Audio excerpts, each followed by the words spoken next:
प्रश्न तुमचे, उत्तर आमचे. अचूक, निर्भीड आणि सडेतोड. लोकशाहीचा खरा मंत्र म्हणजेच न्यूज लोक.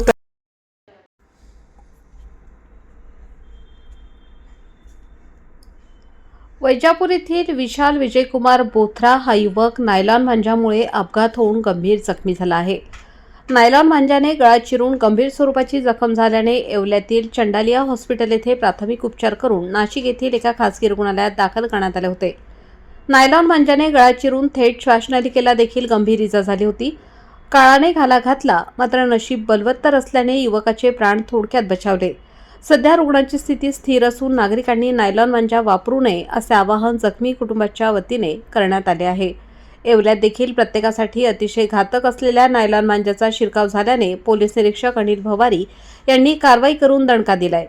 एकीकडे शासनाच्या वतीने याबाबत उपाययोजना केल्या जात असताना मात्र काही महाभाग नायलॉन मांजाची सर्रास विक्री आणि वापर करताना दिसत आहेत. आता याबाबत नागरिकांनी जागरूक होऊन यापासून प्रवृत्त झाले पाहिजे. शेवटी यालाच म्हणतात, देव तारी त्यास कोण मारी. जर आपल्याला मोहल्ल्यात भागात कोणी नायलॉन मांजाची विक्री करत असेल तर आपण प्रशासनाच्या लक्षात आणून द्या. आपलं नाव गोपनीय ठेवलं जाईल आणि नायलॉन मांजाला पायबंद देखील बसेल. न्यूज लोकतंत्र 18 साठी अय्यूब शहा, येवला. मी डॉक्टर चंडालिया. हा आमचा पेशंट विशाल विजय कुमारजी बोथरा, वय 32, राहणार वैजापूर.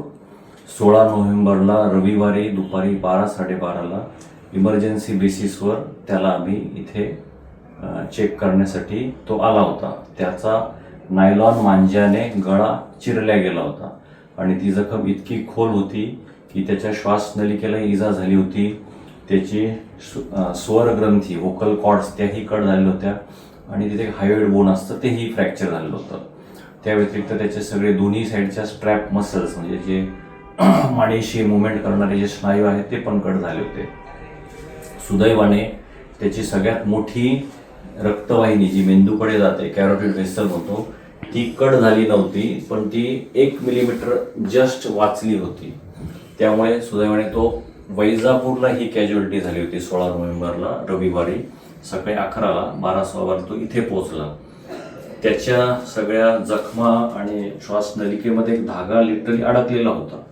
तो धाग्याला आपण छेडछाड न करता त्याला प्रॉपर टाईट ड्रेसिंग देऊन IV फ्लुइड्स वगैरे चालू करून त्याला ॲम्ब्युलन्सने नाशिकला शिफ्ट केले.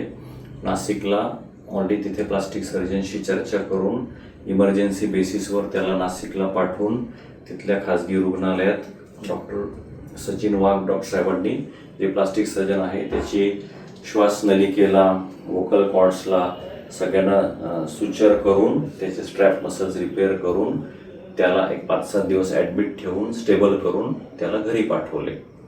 पुन्हा या संक्रांतीच्या धर्तीवर अशा कॅज्युअलिटीज आता सुरू झाल्या आहेत. म्हणजे ऑलमोस्ट संक्रांतला 2 महिने बाकी असताना इतक्या मेजर इंजुरीचे पेशंट व्हायला लागले आहे. वैजापूर काय किंवा येवला काय, सगळीकडे पुन्हा तोच इश्यू आहे. माणसांबरोबर पशुपक्ष्यांनाही ते घातक आहे.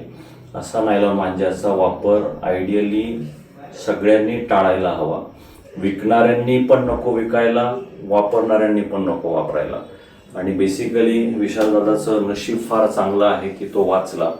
प्रत्येक वेळेला रविवारी सगळ्या गोष्टी 11th आवरला अवेलेबल होतीलच असं नाही, पण देव तारी त्याला कोण मारी या तत्वावर तो तर बरा झाला.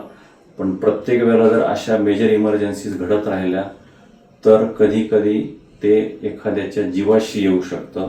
त्याची पूर्ण फॅमिली याच्यात डिस्टर्ब होऊ शकते. त्यामुळे आपल्या माध्यमातून संक्रांत सुरू होण्याआधीच आपणा सर्वांना मी विनंती करतो की नायलॉन मांज्याचा वापर टाळावा.